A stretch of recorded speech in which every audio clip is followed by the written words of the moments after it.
Hey there, Stevie Taylor here. Welcome to episode 41 of the Gig Life Podcast. This episode is brought to you by Cuzzy T Urban Apparel. Tall tees, long sleeves, polo shirts, hoodies and caps. Locally owned, affordable, premium quality, fresh designs. Check out the Slick As online store at www.cuzzyt.com.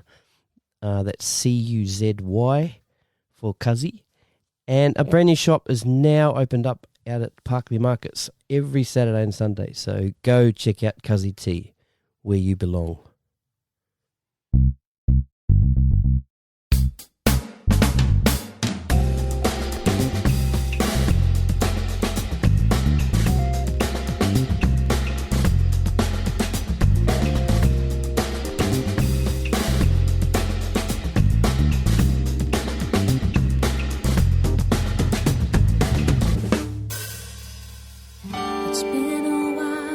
I got on this train, and some things never seem to change. These tracks I'm taking on this journey of mine, riding through the night till the morning sunrise. My guest today is Joe Elms, singer, songwriter, guitarist, pianist, and music teacher. Jo was born in the UK. She grew up in Christchurch, New Zealand, before moving to Sydney in the late 90s. This multi-award winner has gone on to sing with Rick Price, Glenn Shorrock, Tina Arena, Mark Williams, Margaret Earlitz, Julie Anthony, Steve Clisby, Dame Edna Everage, which is really cool. It's a cool story, so listen out for that one. Jo released her first EP in 2014, and she is currently putting the final touches on her new EP, which will be out later this year, so looking forward to hearing that. I've been looking forward to meeting Jo for a while, so it was cool to sit down and have a chat. I hope you enjoy it as much as I did. Ladies and gentlemen, put your hands together for Jo Elms. Cheers. To a place I belong. Midnight Express, I'm coming home, and here I am, and all I have is right here in my hands.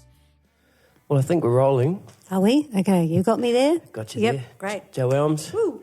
Welcome to the Gig Life Podcast. Thank you for having me. Thank you. Thank you for having me back.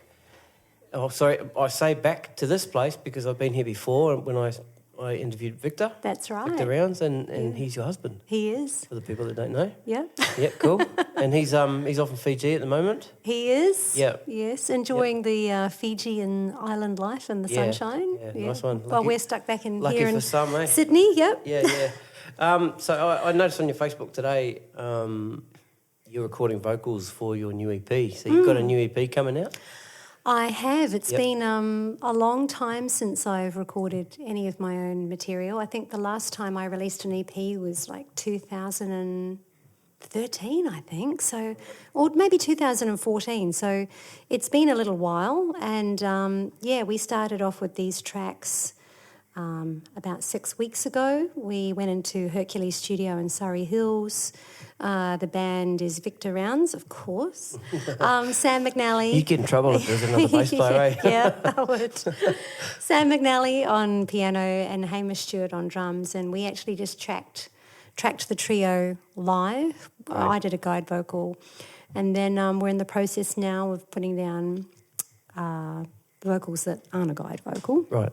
And other instrumentation. And I must say, after being in the studio today and singing and listening to the tracks, they're sounding really fantastic. So I'm pretty excited. Yeah, that's cool. And I wonder how much of the live tracking stuff still goes on these days.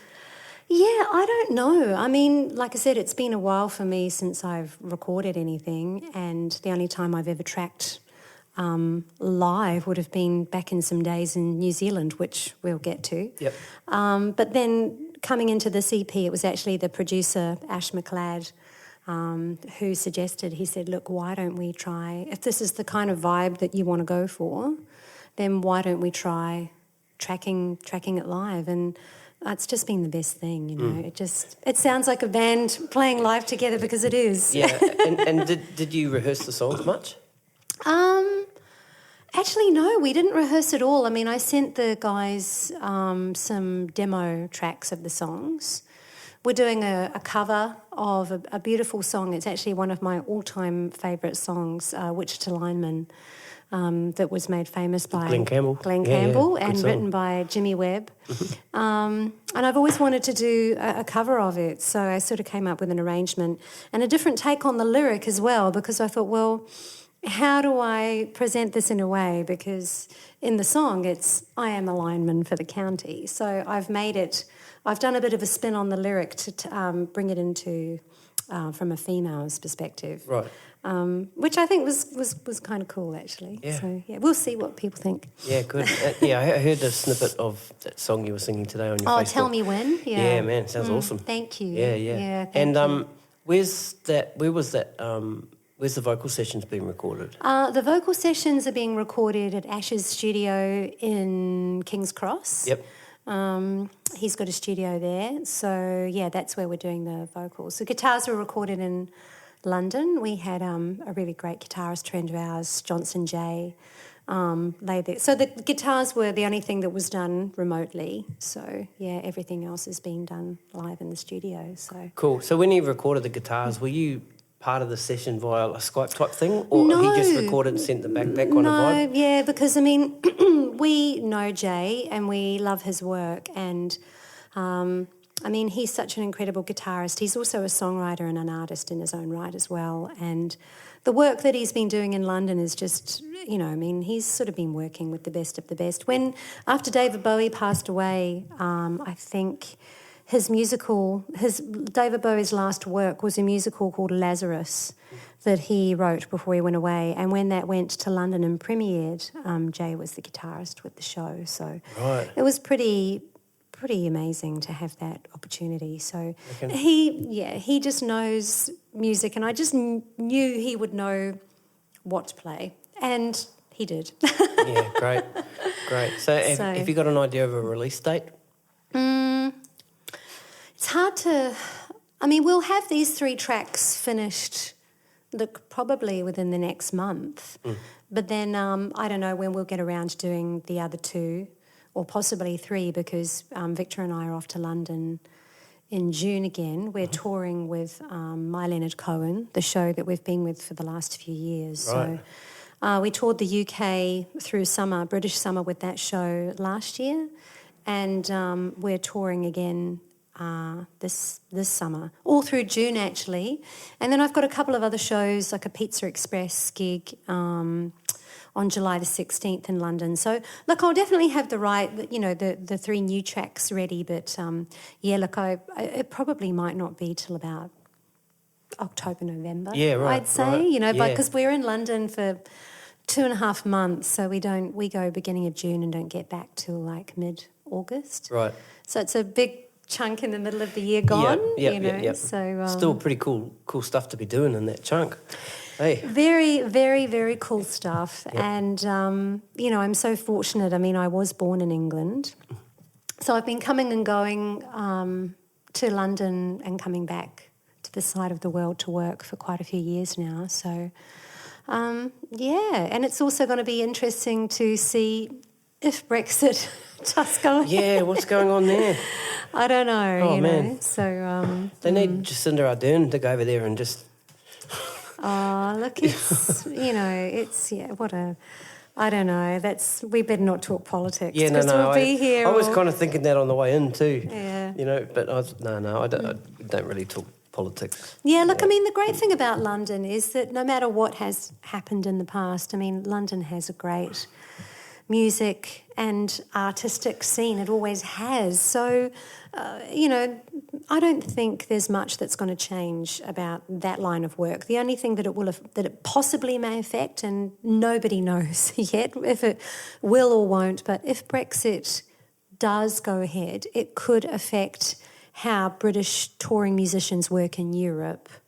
If they get to go on tours with artists, what will happen? Do they have to get working visas and Visas, stuff yeah, like. yeah. But I mean, even if that happens, look. So how does it work now? Just if you're a British citizen, you can just go. Yeah. Yep. Kind of like Australia to New Zealand and New Zealand to Australia. Absolutely. Type thing. Yeah, Right. yeah. So it's a bit like that. Right. So look, Brexit may or may not change that, but like I said, nobody knows at this stage, and I think that's the thing that's causing so much fear in people. It's that whole fear of uncertainty. Yeah, of course. You know, nobody knows what's being discussed, what deals are being made. You know, and if it's one thing us human beings like, it's certainty. Yeah, for sure. Even though life just doesn't work that way. Well, we pay taxes, so that's a certainty. Oh, it sure is. Yeah, absolutely. Cool. Okay. Well, let's roll back now. So you said you're born in England. Mm-hmm. Tell us a little bit about your time in England and how long were you there before you moved to New Zealand? Yeah, sure. So I was born in England in 1971. Ooh. And when I was 3 years old, my parents made the decision to migrate to Christchurch, New Zealand, which when I think about what Christchurch was like at the time, you know, boy, they were going from a huge established city to little old Christchurch. And particularly in the suburb Horswell, where I grew up in Christchurch, it was like a country town. There was just nothing there, you know. Right. There was like a library and a hairdresser and a grocery store and a school, and that's kind of about it. Totally different now. So how far out of the main centre was that? Oh, Horswell? Well, if anybody out there knows Christchurch from the main centre, well, the Christchurch is not that big, although it's more spread out now since the earthquakes because new suburbs have happened more and more further out. Yep. But from the city centre, I don't know, it's about 25 minutes in no traffic. Yep. So it's, you know, it's in a pretty much a straight line as the crow flies too. Gotcha. Yep. Yeah. So I was 3 when my parents moved over there, and I think they were looking for, I mean, they owned their own home in England, but I think it was just more of a land of opportunity, and I think Mum and Dad were pretty sort of dissatisfied with what was going on with the Thatcher government and things like that. So, yeah, they made the move to pack up the family, and at that stage it was only myself and my older brother John, and my younger brother and sister who are still back in Christchurch. They were born once we moved over there. Okay. So it was just, Mum and Dad and my brother and I. So huge changes. I mean, I can't really remember much about it. I was so young.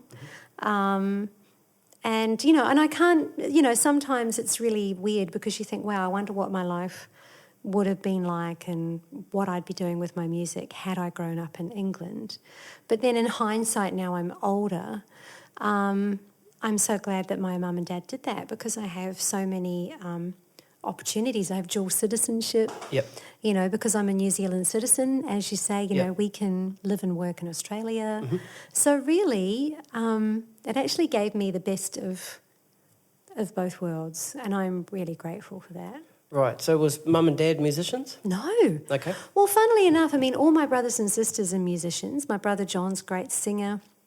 We work together a lot. My sister is a really amazing singer, songwriter, musician, so talented. And my younger brother's also plays bass and sings and plays guitar. So we're all very musical, but Mum and Dad, while Mum and Dad weren't musical themselves, they had really great taste in music, and they recognised at a really young age that we had talent, you know. Excuse me. My older brother and I were always singing in school choirs and things like that. And sorry, so it was always. I was just going to get a glass of water. Yeah, right. I had a bit of a cold, so No, sweet as. Was it always? Has it always been singing? To start with, sorry, because you play yeah, guitar I do. and stuff Yeah, I do play guitar and piano, but yeah, it started off singing. John, my brother, had guitar lessons, But John and I got into like music theatre quite young. So that was what we sort of started off doing, music theatre in Christchurch, which was pretty old-fashioned at the time when I think of it. So it was a mixture of that, singing in school choirs, and like we used to get picked to do a lot of special things with our music. And so, I think Mum and Dad realised, pretty early on in the piece that we were all pretty musical. We were always singing ads off the television, doing stupid voices, and it was just there, Mm-hmm. So that they really encouraged that and got us into it. Although they didn't have much money, at the time, the school really did offer sort of quite a good music program. So we were always involved in that, school productions. So that's kind of where it started in Christchurch, really. Yeah. What were the musical influences? Who were you listening to and sort of wanting to be like? Oh man, I've told the story to quite a few of my friends. Victor's heard it so many times, but my dad has really great taste in music, and has an amazing vinyl collection, and was just always listening to really hip stuff. Mum was a little bit more traditional, like she loved Cliff Richard and she loved Elvis, and so I sort of had that sort of musical influence. Oh, and Johnny Mathis. She loved Johnny Mathis. Right. So Dad was sort of into the more hip stuff like Quincy Jones and Miles Davis. Right. And, when Off the Wall came out, Michael Jackson. Like really, really good musical influence. And so I used to, when I was about 14... I used to bunk off school when no one was home. I knew the house would be empty. And at our home, we had one of those toilet windows with the slate glass plates that you could... Yep, you just pull them out, slide them back Get in. up on the ladder. Yep, we had those. Grief, man, I'm so glad never came a cropper. But I used to, break into my own house and my dad had a really good hi-fi stereo system, P-Y-E, for anyone who remembers those. Yep. And I just used to pull out his vinyl collection and just go for it. And I used to... That's how, I wouldn't bunk off school to do anything except my own musical investigation. Yeah. So I was listening to stuff like Songs in the Key of Life by Stevie Wonder, the Eagles. I loved, there was something about, for me it was really about vocal tone and harmony. Right, so you were picking that up back then. You were listening to that. Out of all what everyone else was listening to, for me it was more about tone, and I loved harmony. And not just vocal harmony, but harmony in music too, and I didn't know that at the time. That was some of my really big musical influences. And Off the Wall by Michael Jackson and Quincy, just brilliant, Earth, Wind and Fire, of course, and Dad had other albums too, like Quincy Jones songs, sounds and stuff like that. And The Police, their first album, was that Synchronicity? Synchronicity. Yeah, Synchronicity. Yeah. And then because there's only a couple of years between my older brother and I, then he was really starting to discover music, and he was listening to things like Queen, Right. and Pink Floyd and Vangelis, actually, and stuff like this. So we sort of, to some extent, really still liked the British musical influences as well, like especially the sort of synth, like the big Emerson, Lake and Palmer and stuff like that, like the real big synth stuff that came out. And Dad, I remember where we moved to, we never had stereo radio in New Zealand, in Christchurch, and everything was Dolby. Dolby. No, it was Dolby Stereo when it came in, but so everything was AM. And then when we first started broadcasting FM radio from Sugarloaf in Christchurch on the top of the Port Hills, we were suddenly getting things like the American Top 40, by Casey Kasem, and some of the British radio stations too. So we were sort of really listening to all that great music that was coming out at the time, and Dad would make up mixtapes because the FM radio stations would only broadcast at certain times of the week. Yeah, right. Wasn't like... So Dad would just like cash in on... Yeah, Dad would make up mixtapes and cassettes and just totally make the most of it. So, I guess, we were brought up in a household with really good quality music, I'd say. Yep. And when did the music education start? Probably even when I was at primary school, I was still doing choir and stuff like that. Okay. But when I started high school or, secondary school, I know that New Zealand and what we call those school grades in New Zealand is really different. So probably year 10, I'd say, year 9, 10. I started taking music at school. Is that like fourth form, fifth form? Yeah. Or actually even earlier than that, fourth form probably. Yeah, fourth form. Started taking music classes and so I would be doing music at school productions, and then I'd be involved in music theatre, amateur music theatre productions out of school. Right, as obviously acting as well. Yeah, cool. Yeah. Oh, awesome. yeah. No, awesome. So that's when that all kind of really kicked off, and then I graduated from high school, and I didn't want to go to university straight away, much to my parents' disappointment. So I sort of had a gap year, and I got a gig. Actually, my first professional gig was when I was still in my last year at high school, and I'd been singing at Rockquest in New Zealand, like that. And I think the equivalent they have over here is those big secondary school music productions they do. I can't remember. Yeah, my school band was Smoke Free Rockquest. Yeah, Rockquest, Smoke Free Rockquest. Made the regionals. Yeah. And I think someone, he's still a really good friend of mine, a guitarist by the name of Gordon Tan, who was actually in Sydney playing and gigging for a long time.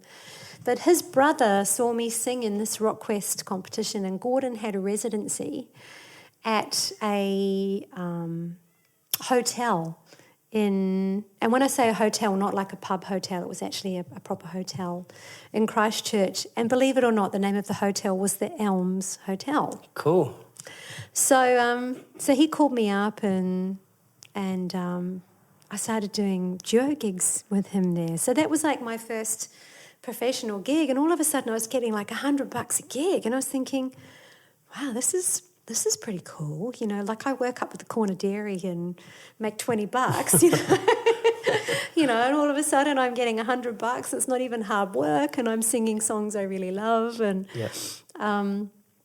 so that was my sort of first professional gig, and then I started singing in a nightclub band called Wiggle Fact. No, it was Chocolate City was the first one.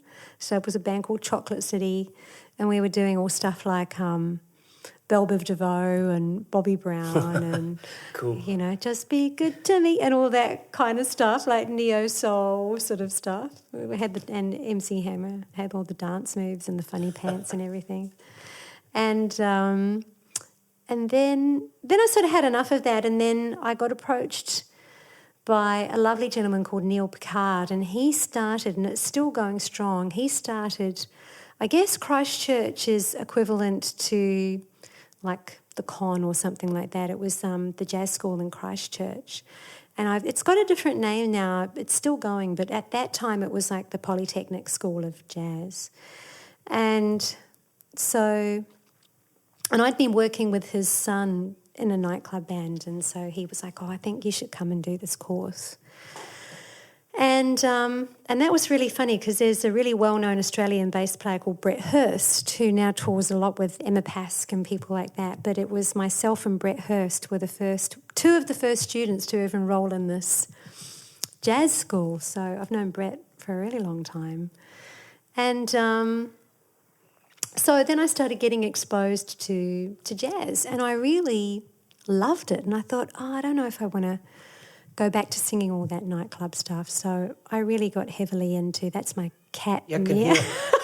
Hang on, he'll keep meowing. Hang on, I'll let him in. Cats make appearances all the time. I've got 3 cats That's at my Max. house. Hey, Max. Max, he'll want to come and inspect everything all the now. gears. It's all good. Yeah. Where were we? Jazz. Polytech. And so, look, really started getting influenced by some really great jazz music, and I loved it. I had such an aptitude for it, and so much so that at the end of that year of study, I sung for a competition, and the name of the competition was called Jazz Soloist of the South Island. Whoa. And so I sang in that competition, and lo and behold, I won it. And that entitled me to go up to Wellington in New Zealand, and I recorded a program of jazz standards for national radio. Where did you record it?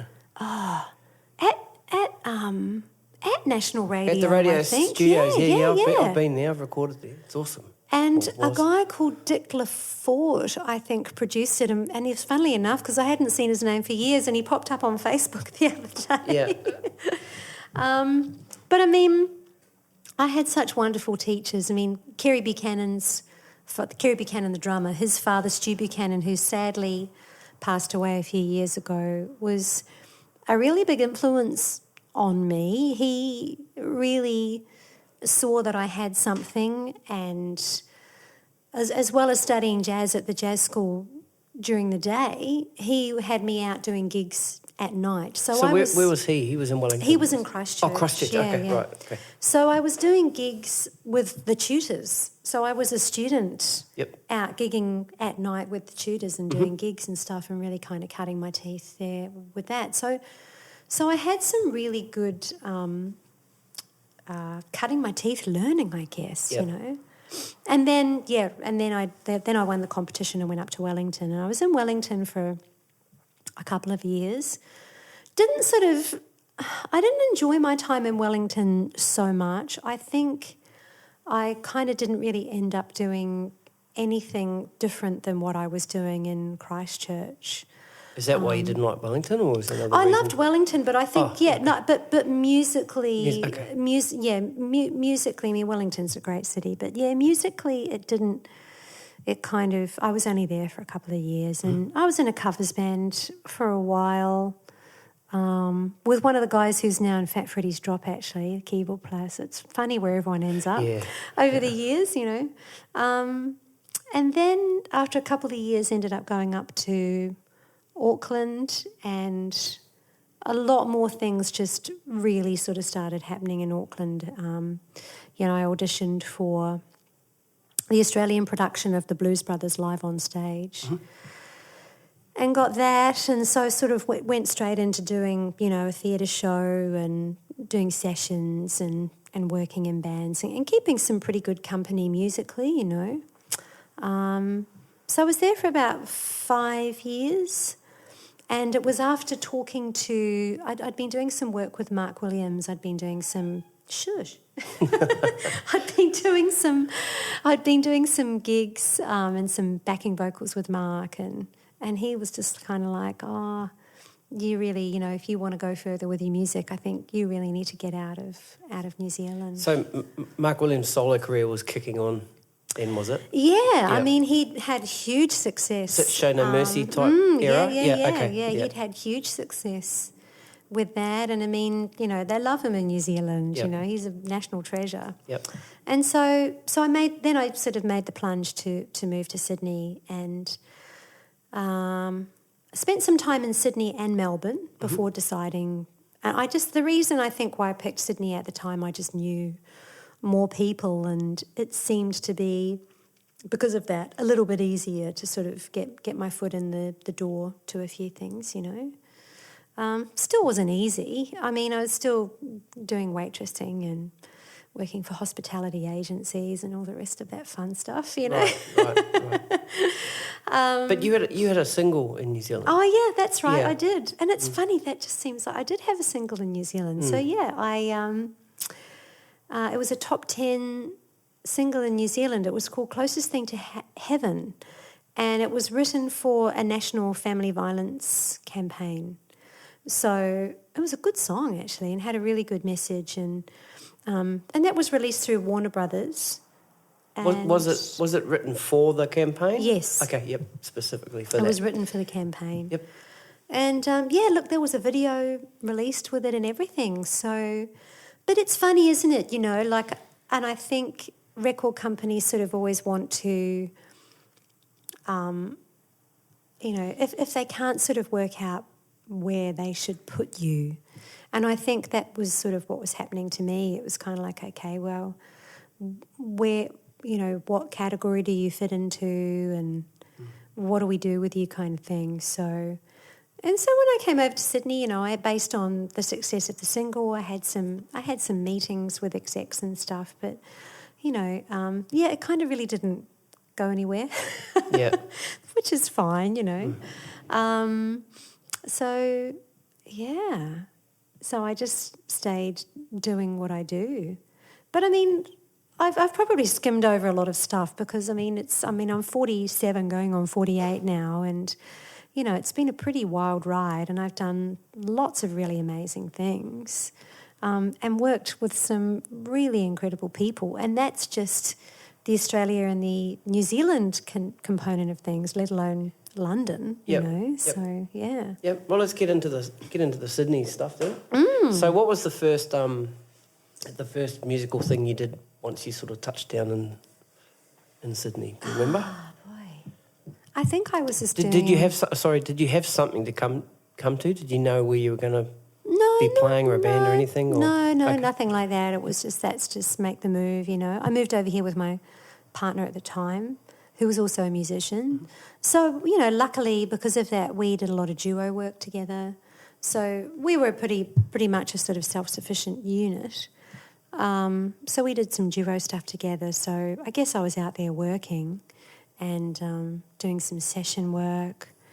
You know, getting up and singing with like Craig Calhoun and the Brothers of Oz and people like that, and just getting out and about and getting seen as much as I could, pretty much. And that seems like such a long time ago. I mean, I moved over here in 1998, I think it was. So, yeah, it's like over 20 years ago. Yeah.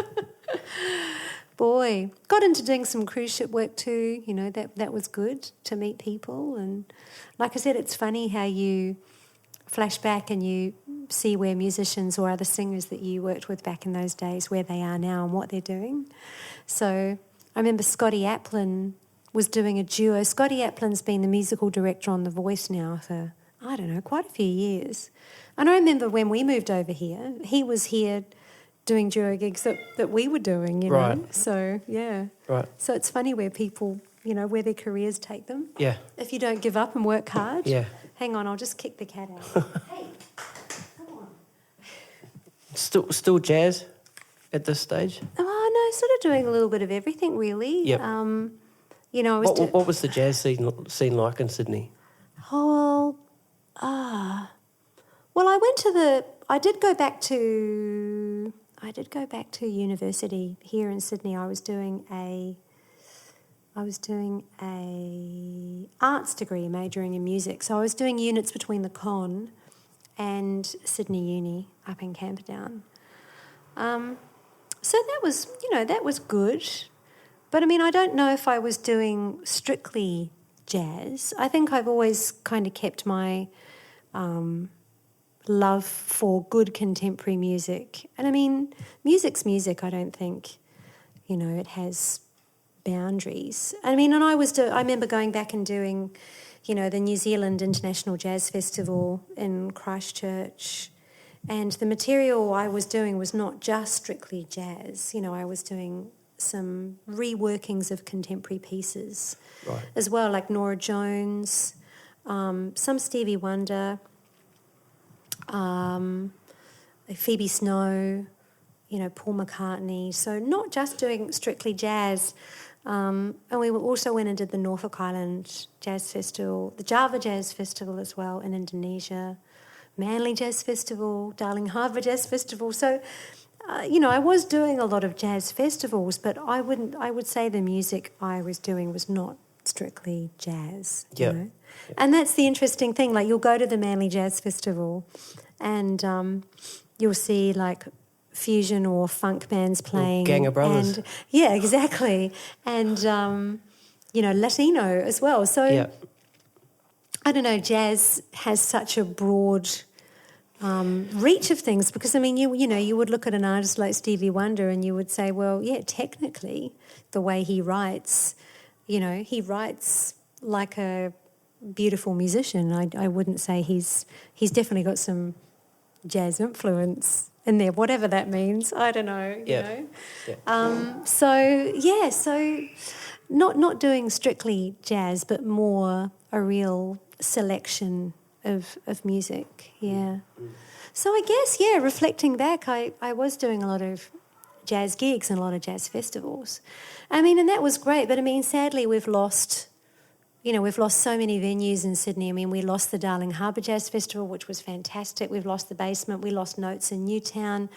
The list of great venues that we've lost just goes on and on and on and on and on. So I don't know, that was such a great time to be out there gigging and working in Sydney, It was really great. And how are you navigating that now?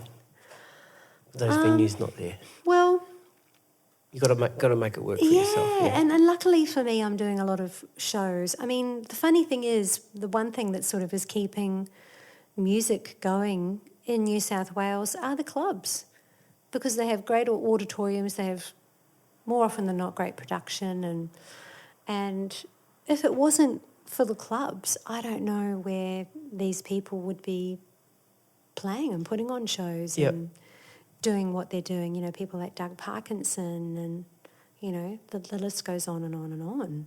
But, I'm in quite a few shows at the moment, and I know, I do a lot of varied work. I go out and work as a soloist, as well as working in bands, doing sessions, teaching. You're teaching at AIM, is that right? I was teaching at AIM for 7 years. Yep. I'm not at AIM this year. This year I'm at St Andrew's Cathedral College and doing some teaching at AMPA, the Performing Arts School in Surrey Hills. And, just doing lots of shows, which has been really, really great. I've been in a really great show for about a year now called The 70s Unplugged, and that's fantastic. That's doing music of like Simon and Garfunkel, America, Linda Ronstadt, really great music of the 70s, not disco, just that great songwriting aspect of the 70s. And that's been really good because I'm singing percussion, playing guitar and singing in that show. Yeah, right. Who's in your band? The other was three frontmen. Chris Connolly is an amazing guitarist. He's our other front person, singer. And Stephen Fisher-King, who comes more predominantly from a music theatre background, but this whole show was his baby.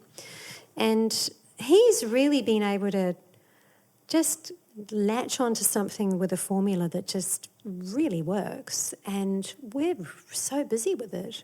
And we've just been nominated for an Ace Award with the show, which is really cool.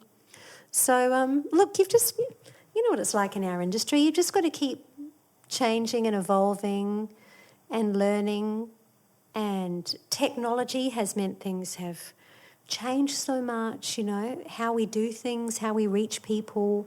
And luckily for me, I can 100% truthfully say that I love so many different genres of music. I don't have to be sticking to one thing. Like I said, I'm happy singing jazz, I'm happy singing soul, I'm happy singing classics from the 70s. And when I do my solo gigs, it's just me and my guitar, and I have total freedom over everything I want to play, which is just fantastic. Yeah, you're talking before just about technology. Now, how much does social media play in your career these days? Look, I probably could be more savvy It's time, I think, you know. I think it's being extremely poor for time with all that I do. I try and keep on social media and post. It is, like I said, a time thing. Look, I mean, it is definitely invaluable, because I don't think it's just me. I think everybody's poor, starved for time these days. So if people want to see where you're playing, where you're gigging, it's so easy for them to go onto you. Okay, right, she's here, this is what she's doing. So it is really good for that, and to some extent it does make life really easy for me if I just make sure my gig postings are up there. But I do struggle.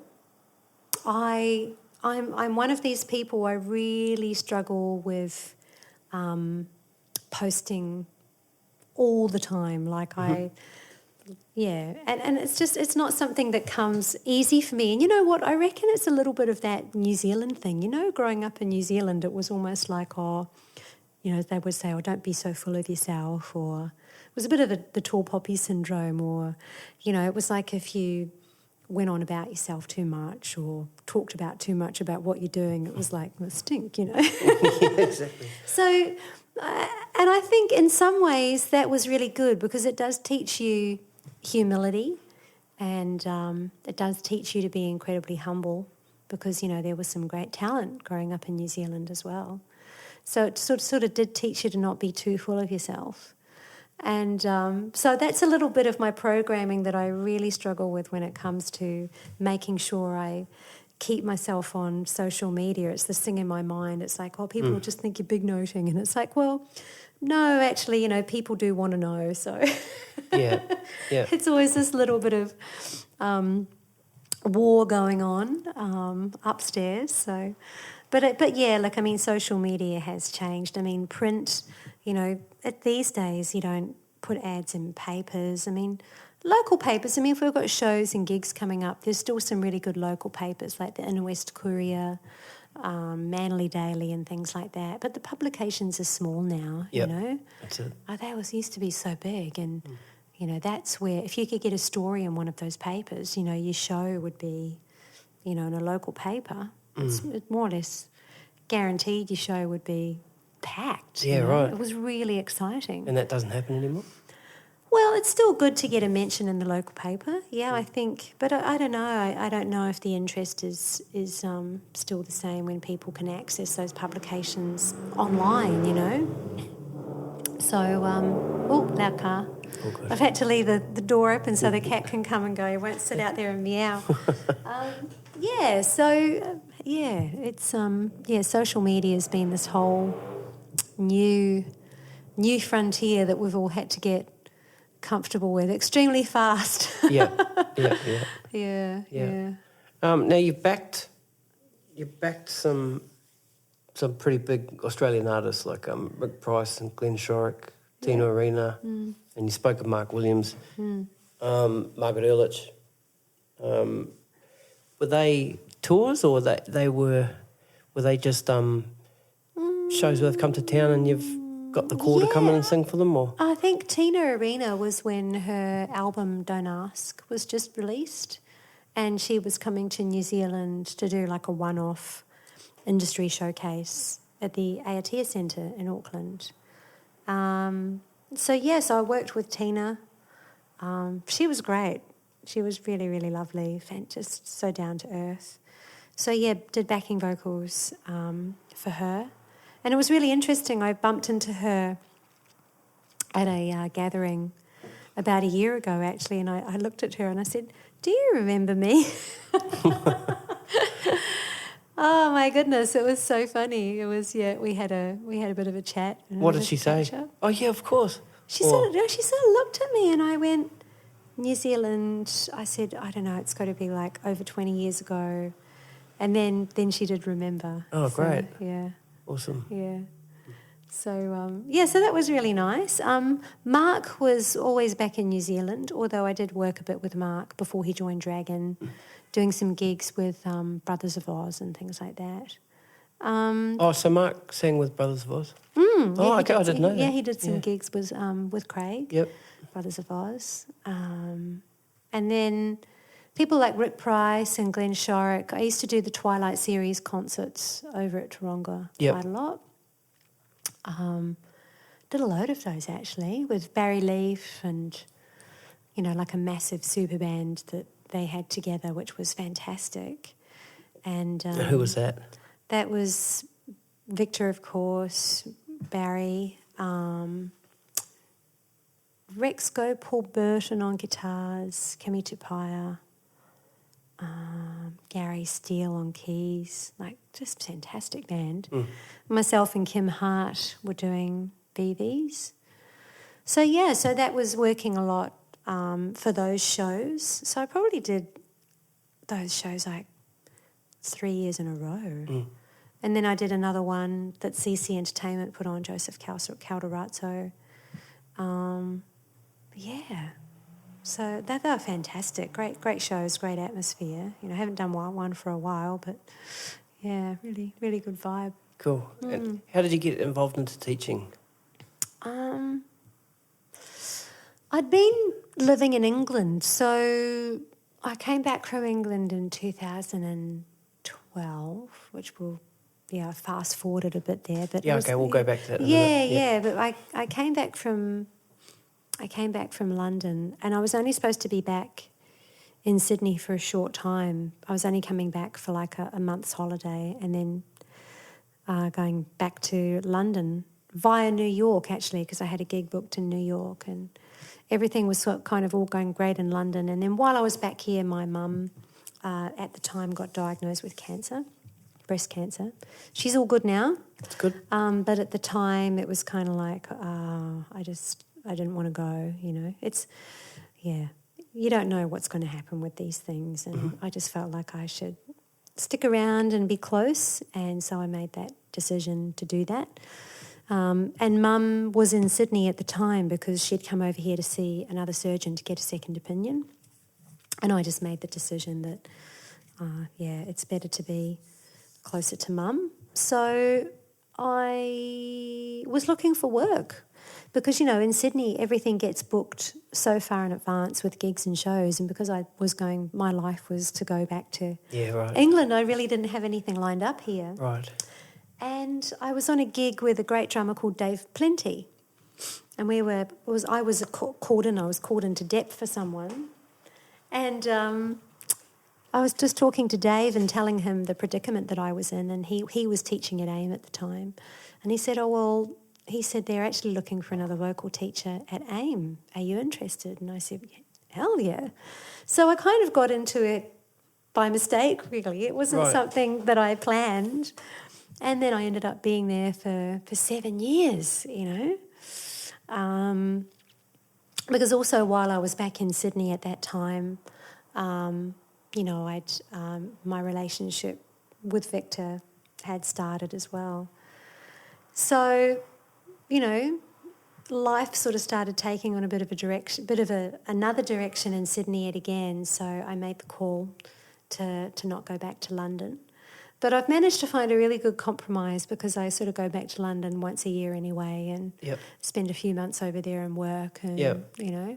And even Victor, despite the fact he doesn't like the cold, he had a really great time over there with me last year. Yep. So much so that he actually sort of said, if you wanted to move to London, I'd be into that. I'd give it a go. Right. Okay, let's something to think about. Something to think about. Yeah. They love Victor over there. I mean, right. You know, because he's such a great musician, but he's also got the fact that he can sing as well, and he just goes over there, and everybody wants to book him, and they're like, "When are you coming back?" That's so cool. you know, they love him over there. They really do, and he's got such a good attitude and a good vibe too. That really counts for a lot. You know? Yep. So yeah. Cool. So that's sort of how I got into teaching, and you know, it's good. I find sometimes finding the balance between. I'm one of these people who finds it very hard to say no, so I find it quite hard to put those boundaries, and sometimes I find I can end up taking on more teaching than I actually want. Right. But I've managed to sort of get that down this year, you know, a little bit to a bit more of a manageable amount. Okay, so no. So at AIM, are you teaching one-on-one or are you teaching classes? Well, I was. I'm not at AIM this year. Oh, sorry, but- when you're at AIM, yeah. Yeah, that was huge. I was sort of doing one-on-ones. I was doing ensemble, Yep. master classes, concert practice. Boy, it was amazing. Full on. Yeah, and you know, you don't know what skills you've got until you start doing that kind of teaching at that level. And actually, I was talking to another teacher who used to teach at AIM too, Michael Bartolome's wife, Cassie.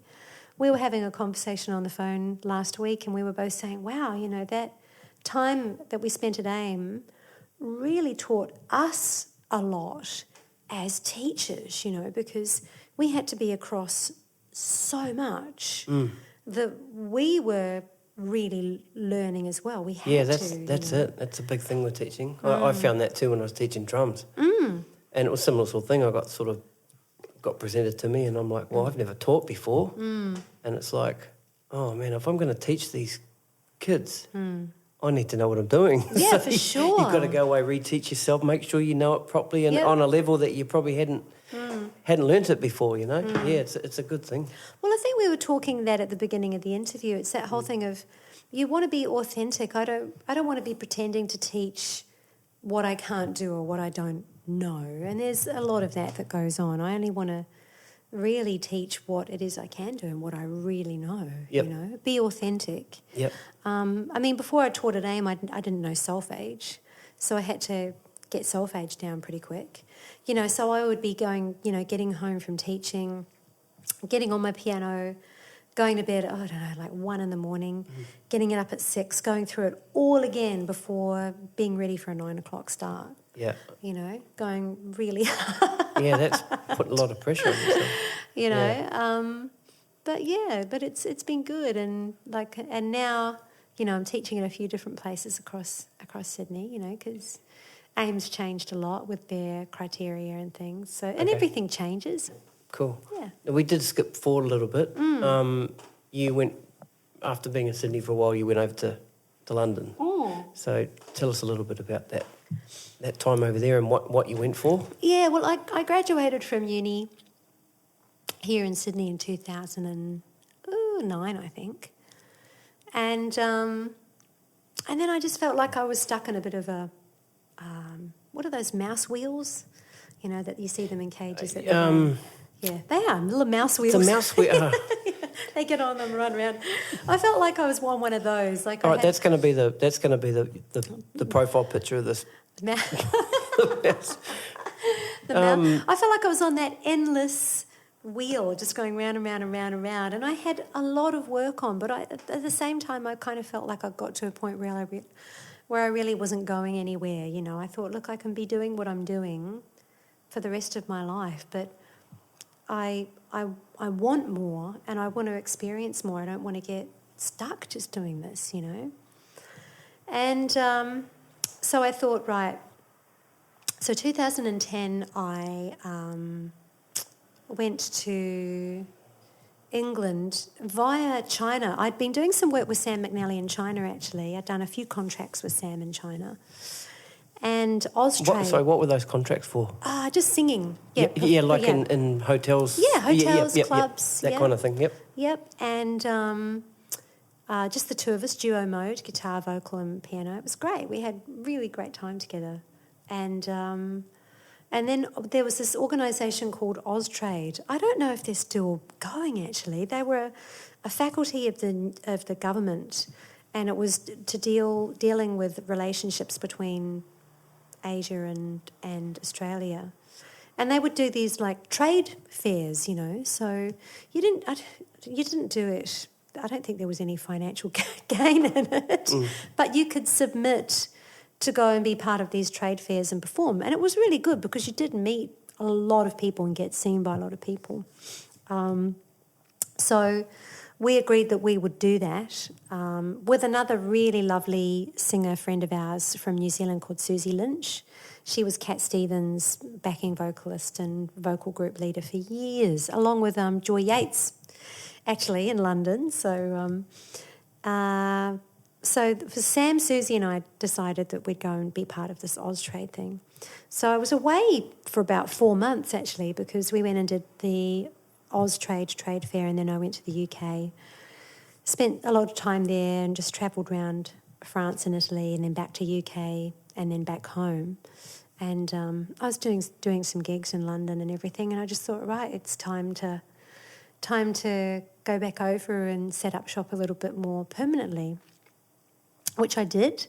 So I came back, and then in 2011 I went over to London, and it was great. Like it was hard work, but I've never been afraid of a bit of hard work. It doesn't bother me at all. And I know that things don't happen overnight. You've really got to get in and cut your teeth and take a big slice of humble pie and get ready to start at the bottom and work your way up again. Yep. Which I did. And then I started getting some really great things come along. Like I did some Christmas shows with Dame Edna Everage. Oh, really? AKA Barry Humphries. Oh, yeah. cool. How was that? That was awesome. Yeah. Yeah, it was really great. And we did like the Claridge's Hotel and the Mayfair and things like that. Yeah, and right. there was this club in London, I can't remember the name of it, but it was comprised of the most wealthiest people in London, and they were having all these Christmas parties. So we were like their entertainment, which was really great. Did another showcase called Sunday at the Apartment with Tim Minchin, actually, which was really good. Yeah, right. So, did some really great Cool things. stuff. And, I love London. And then came back, and I didn't come back because Mum was sick. Had a gig in Hong Kong, and it was a New Year's Eve gig. And there's not much that goes on in London in January because it's pretty much the coldest month and not a lot goes on. So I thought, look, I'll come back to Sydney and work through summer and then go back over. So, so that was the plan. But then, like as I've already said, things changed when Mum got her diagnosis. So, but then, as I was saying before, it's funny how everything works out, because I'm a great believer that if you want change in life, you've really got to be prepared to stand on some pretty uncertain ground. Like we were talking, it's funny, us humans, there's a part of us that loves certainty, but life just doesn't give you certainty. Yep. And I'm a great believer that if you really want to make change in your life, you've got to be prepared to, stand on some shaky ground. There's a song in that. And shake things up a bit so that change can come in, get out of the safe zone and create some space for new things to come.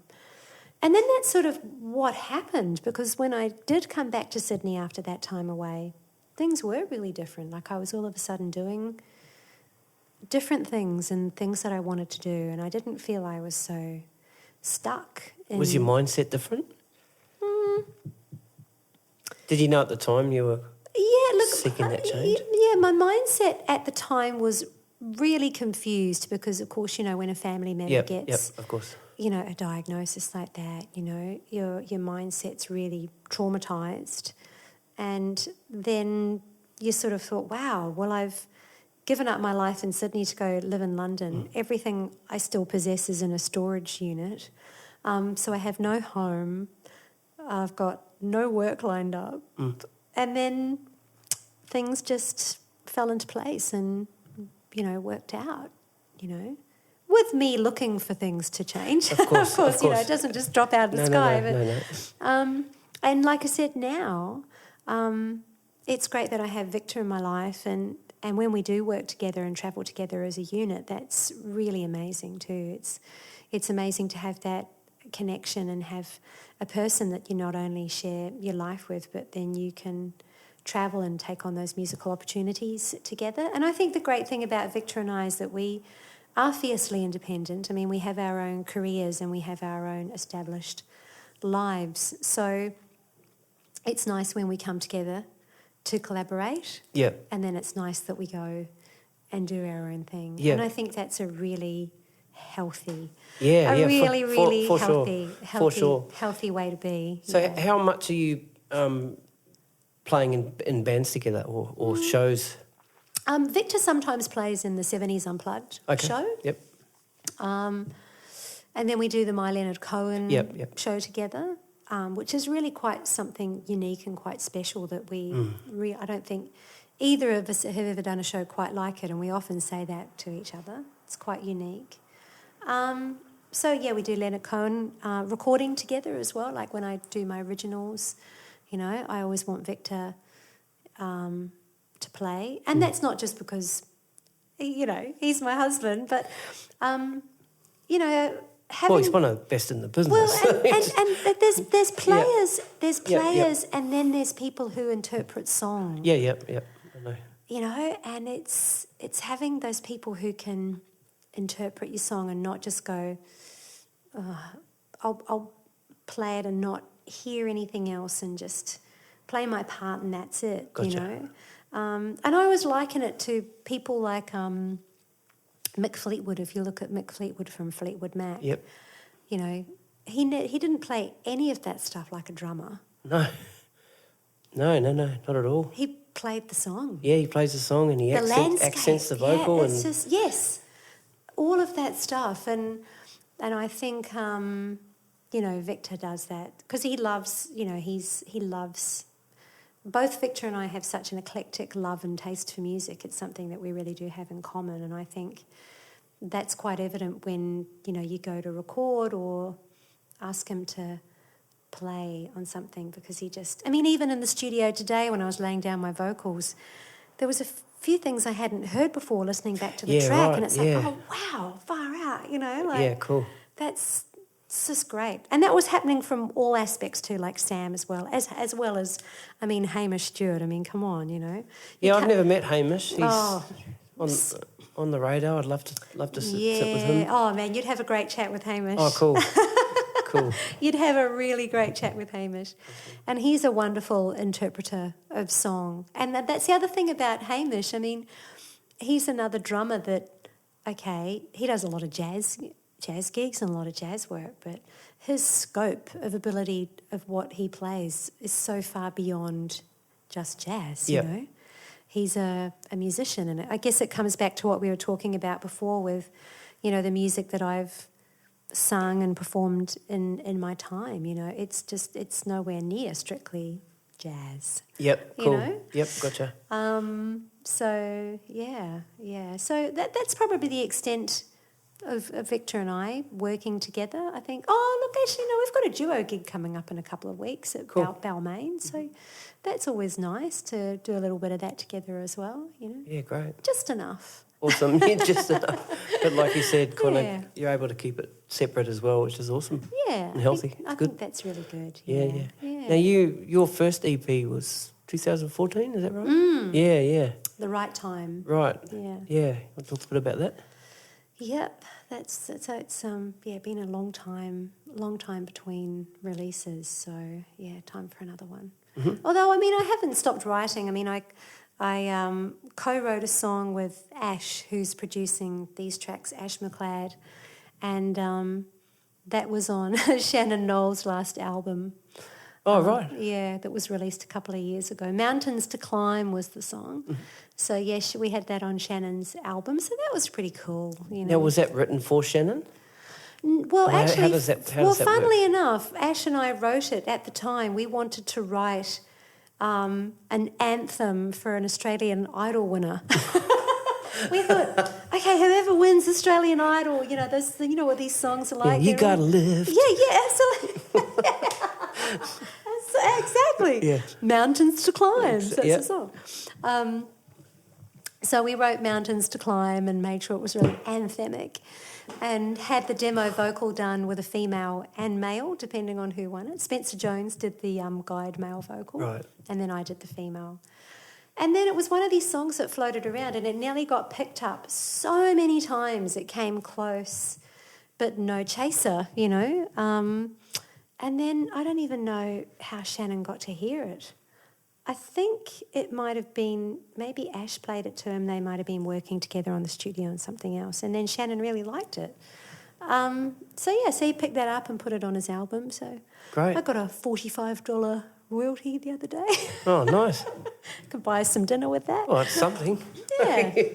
That's great. So that's pretty cool.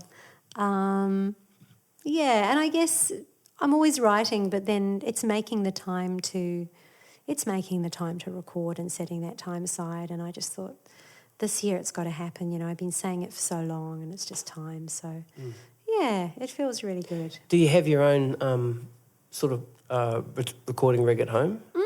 Yep. Oh, good. Both Victor and I Okay. have in there, so it's good just for putting down good. ideas and things like that. Yep. So, putting the ideas down and then being able to take them a little bit further. So, yeah. That's great. Well, Jo, that was great to hear your story today. Thank you. Thanks. Been looking forward to catching up with you. Yeah, thank for a while. you. Thanks for asking. No, sweet as. Sweet as. It's funny, isn't it? You don't realise until you start thinking about different periods of your life, and then when you start actually delving into it and thinking, wow, that all did happen there, but it feels like it's another part of your life. It's quite surreal. Yeah. Really. Some people have said to me that it's like a therapy. Like this is what Sam said to me. He goes, "Oh, Stevie, it's like a therapy, man."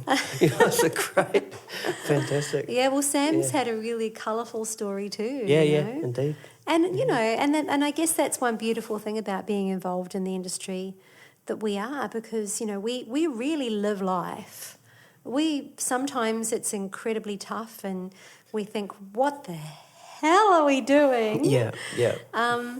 But in hindsight, you know, we have really lived life, and Yeah, we've for really experienced a lot, met so many wonderful people, brought so much joy to people, and I hope, you know, we all continue to do so for as long as we're on this earth. Yep. You know, we're very, very lucky and very privileged to be in that position.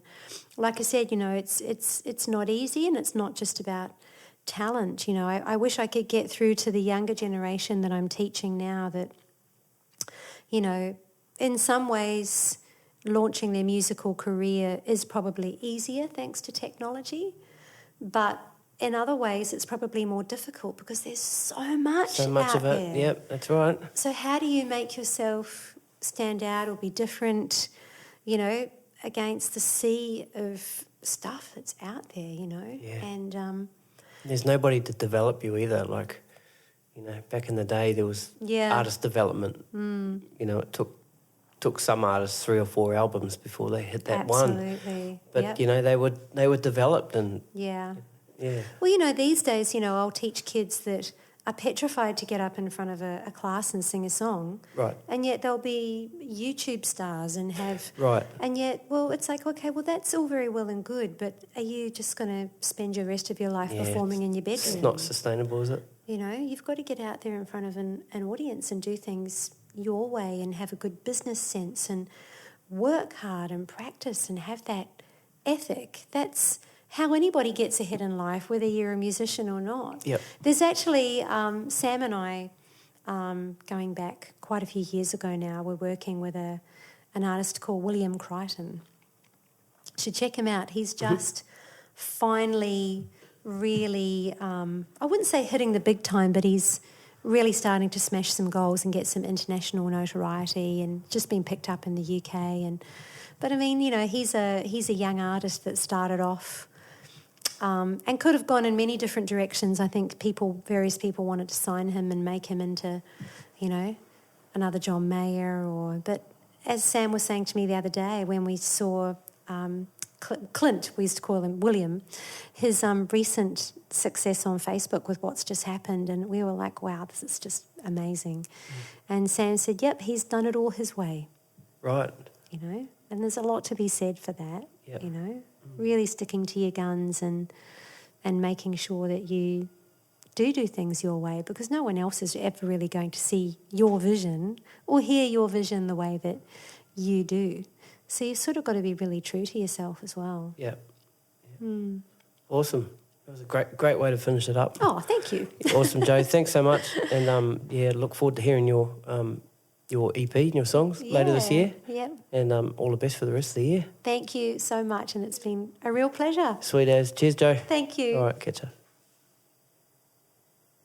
It's been a while since I got on this train, and some things never seem to change. These tracks I'm taking on this journey of mine, riding till the morning sunrise.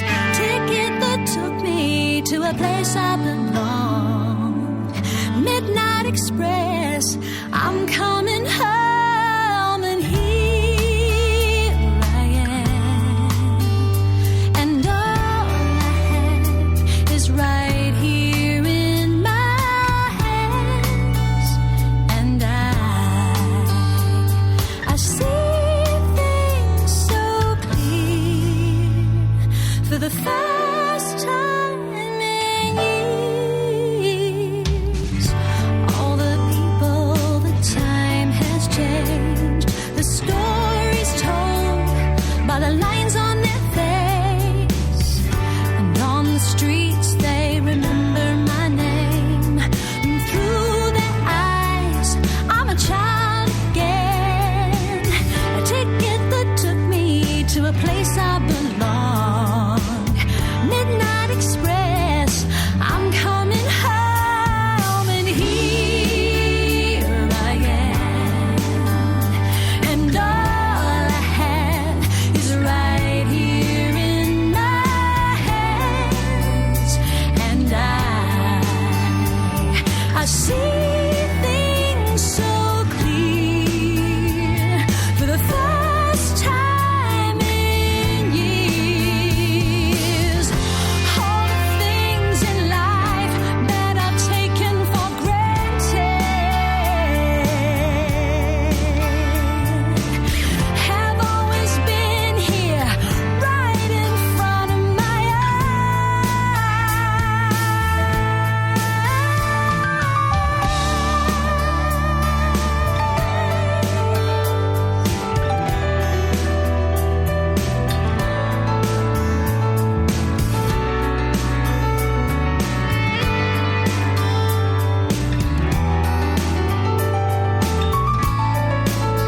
Oh, here I am, and all I have is right here in my hands.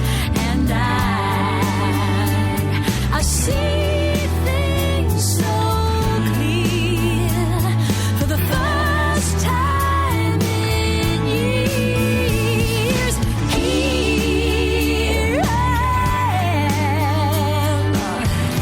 All I have is right here in my hands. And I see things so clear for the first